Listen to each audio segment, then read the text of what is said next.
Shalom Evracha, welcome to the weekly Shia and Zera Shimshon. Today is Thursday, Pashas Matos Massei, Chav Daled L'Chodesh Tammuz Tavshin Pei Vav.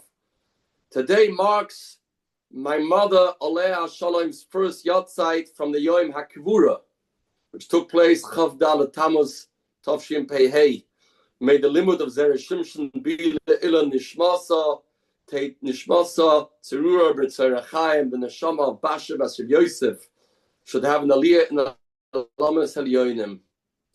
We are standing in Yemei Bein in the 3 weeks, which begin with the day of Shmiras Haluchos, which came as a direct result of the Cheta Egel, and come to an end on the day that the Meragdim came back on Tisha B'Av. In between these two events, we have the Yemei Bein Hamtzarim, the 3 weeks, which are times to be Masakein, those Averas. Let's hope, Bez Hashem Yisborach, through learning this piece of Zera Shimshon, we can take out an inspiration to understand the Chayvas Hashah, how to be Mesakein the Chet of the Ayin Gimel Lamed. Zog the Zera Shimshon something beautiful. Here in Pashas Massei Ois Hey, the Pasuk says, a famous Chazal, when you have a person that kills somebody else, b'shoigeg, then this Roitzeach Nefesh Bishkoga has to go to the Aramiklat, and the sentence is that he has to be there ad Mois HaKohen HaGadol, until the Kohen HaGadol passes away. This Roitzeach, this murderer, B'shoigeg, has to be there until that day. Why is that the deadline? Why is it that the Kohen Gadol's life is the time when this Roitzeach is going to be in Galos? Hatam, the Kohen Gadol should have davened for his generation that such things should never happen, and because he didn't, that's why the oynish of the Ritzeach is dependent on the death of the Kohen Gadol. Says the Zera Shimshon, I want to elaborate about this concept, how important it is for a person to daven for Klal Yisrael. Chazal, a famous Gemara. Ashrei Adam, fortunate is the person that he learns and he harvests in Torah Kedosha. Number one. Number two, and throughout his lifetime, he brought nachas ruach to the Eibishter. Number three, Gadol b'shem toiv, v'nifta b'shem toiv. During his life, he had a good name, and he passed away with a good name. V'alav amar shloima toiv shein mishem and toiv. That's the Chazal. Frank the Zera Shimshon, what does it mean exactly? V'oise nachas ruach liyotzroi. How does a person make nachas ruach liyotzroi? If it means he does the mitzvahs, why don't we say he does the mitzvahs? Another question. Asher Misha Gadol b'Shem Toiv. He has a good name. Why is that important? Why does that matter? And we find some tzaddikim we're not so popular. We talk about a popularity contest over here. What does it mean? Asher Misha Gadol b'Shem Toiv. Shadav is a ton of boy. Doesn't depend on the person. The Asher Shiyat Tzadik Gomer V'Layim Zachein. There are tzaddikim out there that don't have good names. They stand up for what's right, and people are upset. So how is this person fulfilling this Gadol b'Shem Toiv? We say Toiv Shem Mishem and Toiv. The day that he passes away is better than the day that he was born. What does that mean? Zog the Zera Shimshon pshat like this via Shloima. The Medaber Adam, who is this person that's Oise Nachas Ruach Leyotzroi? Adam Choshuv. Not just his Mekayim mitzvahs. We talk about another attribute of this individual. Hamispalel Tomet Alat Tzibur. He always davens for Klal Yisrael. And somebody that davens for Klal Yisrael is somebody that's Oisa Nachas Ruach Leyotzroi. Gives the Eibishter pleasure. Why? HaKadosh Baruch Hu misavelet filason shel tzadikim. The Eibishter has a taiva. The Eibishter has a desire. He wants the tzaddik to keep davening. So if a person limits his davening to the bakashos in the Shemona Esrei and to his personal needs, that he's not bringing so much nachas to the Eibishter, but somebody that expands his horizons, and he finds out about this person needs Yeshua and that person needs Yeshua.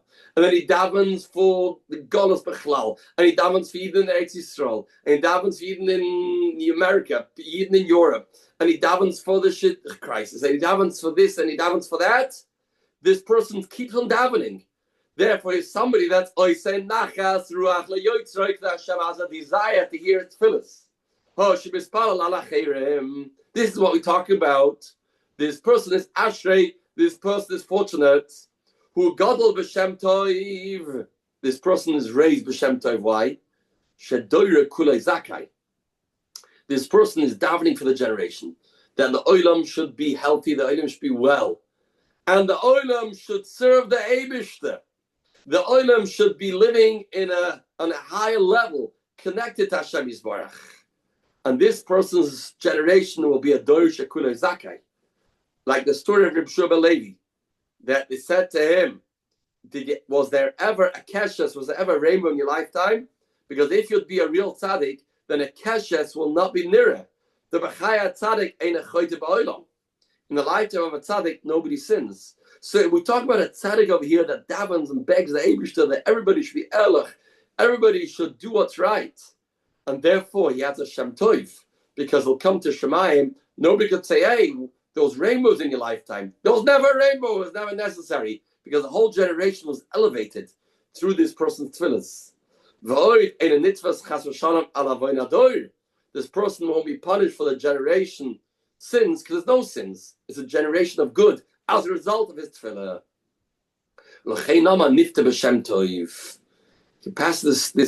He passes away with a good name, meaning the generation is in a good place because of him. This is what the pasuk means. Toiv Shem Toiv Mishem and Toiv Toiv Yom Maves B'Yom Yevoldoi.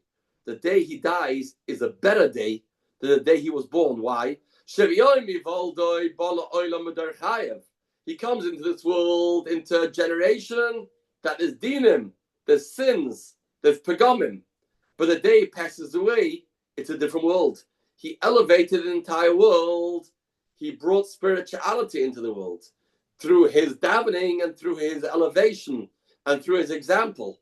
So Toiv Yom Mavis Yom Volday. It's not referring to the person himself. It's talking about the world. The world became a better place because of this individual. When he came to this world, the world needed help, needed shmira. The day he passes away, a day that's all righteous. Fathers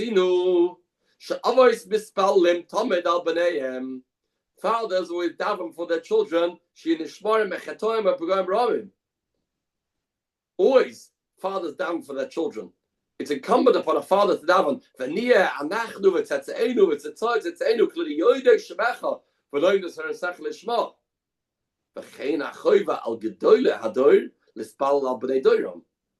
The concept of Gadol, as we know from Shimon Shkop and Akdama, means that in him he has and he carries a lot more. A person that's small, in his tefillas, he only includes himself, his close family. That's a small person. A person that becomes bigger means he has within him a sense of achrayas for the entire generation. And therefore, when he davens, he's davening for the entire dor. But the dor should be dor shekulei zakai. The dor should be elevated. The dor should be spiritually inclined. That's called Adam Gadol. He's bigger. He's larger. He encompasses a lot more. And this is what we talk about. This is the Ashrei, a person that davens for the generation. And we've said many times the vote for the first Belzerov, but on Monday and Thursday we say a bunch of Yeratzain, that we should build a base of Migdash, Yeratzain, that the Kaim Bonachach Yisrael, and then we conclude with Achenu Kol Beis Yisrael and Esunim Batzara V'Shivya, and we don't begin this final tefillah with Yeratzain, said the Belzerov. Why not? Why don't we say Yeratzain M'Fnech Hashem Elakenu She'achenu Kol Beis Yisrael and Esunim Batzara V'Shivya Hamakim Miracham Aleim? He said the answer is because when a person davens for Achenu Kol Beis Yisrael, he becomes a Gadol, he becomes filled with godless, that he feels the pain of other Yidden, then naturally he is creating a Ratzon in Shemayim. You don't have to say Yehi Ratzon. It's automatic. It happens. And this is the Oise Nachas Ruach Liyotzroi. Godol b'Shem Tov. He's a person that's a Godel, and he has a Shem Tov because the whole generation is different. He has impact to the generation. And this was the hate of the Kohen Godel that didn't daven enough, that these things shouldn't happen in his generation. He wasn't a Kohen Godel. He wasn't big enough. He didn't have in mind with the right kavanah. He wasn't so bothered about chatoim that other people are doing, and therefore is punished. That the Ritzeach Nefesh B'Shkoga stays in Golos until he passes away. Continues the Zerah Shimshon, and this will tie it in to Yemei Bein HaMtzorim. Over there, Yevon HaKosov, Moshe Rabbeinu says to Aaron HaKohen after the Cheta Egel, Ma'aseh lecha amazeh ki heveisa alav chata gedoyla. What did you do, Aaron HaKohen? Says Moshe Rabbeinu to his brother, that you brought upon them this terrible avera of the Egel.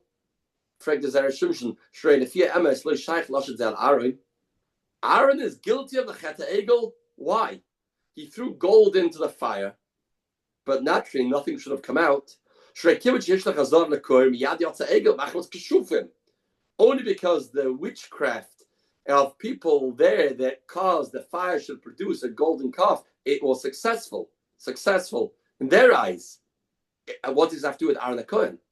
Well, how could you point fingers at Aaron HaKohen and say, Ki avesa alav the kama Moshe, you brought it? Aaron HaKohen is not guilty of this. He never brought the chait. Says Zerah Shimshon, you know what caused the Cheta Egel? Listen to these words. On the fact that Aaron made the Egel.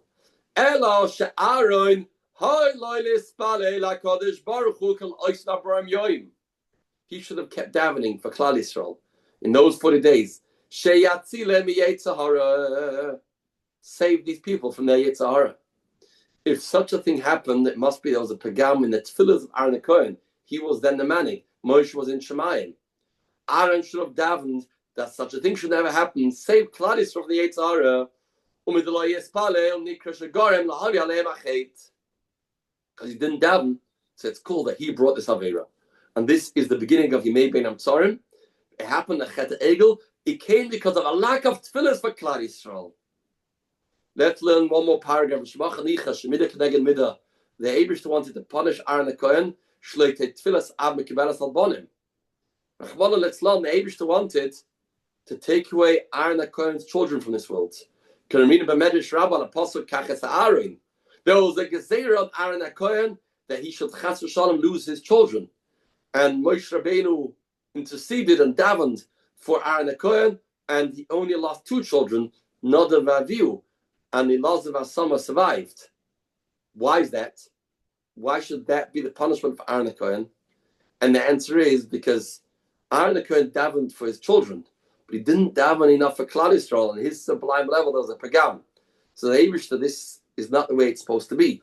A Godel B'Yisrael doesn't differentiate between his own children and somebody else. Since there was a differentiation, so there's a punishment, there's a chroin af at Aaron HaKohen, that Chas v'Shalom he should lose his children. And this happened in the beginning of the Yemei Bein HaMtzorim, and this is the parasha we read in Yemei Bein HaMtzorim, and this is the eternal message over here that the Heilige Zerah Shimshon is teaching us. A Yid has to feel achrayus for Klal Yisrael. A Yid has to daven for Klal Yisrael. Every Shemona Esrei, we daven the 19 brachos, they all b'lashon rabbim. We don't daven our only personal bakashas. Our personal bakashas are for Klal Yisrael. Yidden b'kol makoymos moish v'seim should be held with bana, chaya, mezoyne, reviche. We are worried about Klal Yisrael, their physical being, their spiritual being, and this is the achrayus every Yid has, and this is called the gadlus of a Yid, that he knows to focus on Klal Yisrael, to be a Klal Yisrael Yid. When we become Klal Yisrael Yidden, then we promote this idea, and then we we bring Nachas Ruach to the Eibishter. When we bring Nachas Ruach to the Eibishter, then Yimiyat Hashem, the Eibishter will hear our tefillahs and be Mezakek Klal Yisrael with Bona, Chaya, Mezoyne, Reviche. Klal Yisrael will be helped with all the Yeshuas and all the Refuas and all the Zara Chai V'Kiyama that we're looking for, and ultimately we'll be Zoicha to the Bias Mashiach Tzidkeinu B'Meher B'Imenu. A good Shabbos and Besuras Toivas Zechusei Agadol HaKadosh Yagan Aleinu.